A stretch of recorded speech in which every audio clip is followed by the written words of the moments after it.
My role as Chief Medical Officer during the COVID crisis was to lead, organize, and prepare the medical staff for the upcoming pandemic. Don't forget, this is something that we never had to deal with before. We did this by forming a medical staff redeployment and repurposing team. Essentially, we had to get our physicians to play some different roles that they were not used to playing before. We normally have a 12-bed ICU, so we went from a maximum capacity of 12 up to, we had 29 critically ill patients. I think that 22 or 23 of them were on ventilators at our peak, which was incredibly taxing on the physicians involved, on the nurses involved, really for everyone involved. We were prepared for a surge. We had over-prepared. We had 60 ICU beds ready. We had over 50 ventilators ready for use. And we only probably reached about half of that with our COVID patients in-house. And when the crisis came and the pandemic came, it became clear that at our hospital, we needed an efficient way of starting to test people.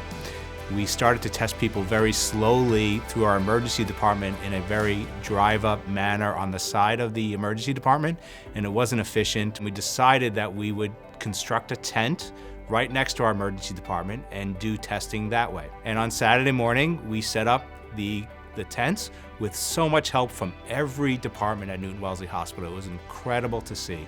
And in a matter of 12 hours, we had a working situation, and we swabbed our first patient at 10 a.m. Looking at our numbers, we've done over 10,000 tests in that tent, and we will continue to test 150 to 200 people a day. Recognizing the importance of connection with family luckily technology is where it is, so we could do Zoom calls, we could do FaceTime, iPads were donated, really thoughtful donations, iPads, phones. With the crisis, it gave us the opportunity to learn about how to care for patients virtually, how to know when a patient can be managed by telehealth and when do they need to be seen in person.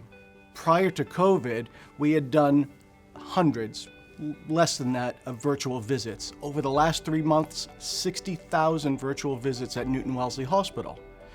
Absolutely remarkable. That's primary care, that's medical specialists, that's surgical specialists. So really remarkable in terms of what we've learned and what we can now take forward to deliver healthcare in a very different fashion.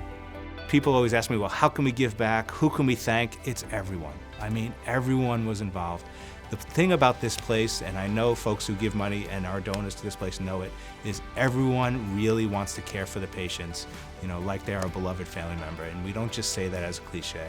And everyone knew that we needed to step up, and everyone up through the folks delivering coffee in the morning up to the tent, to our telecom guys, to our providers, are all willing to lend a hand and move away from what they typically did to try to help with this pandemic.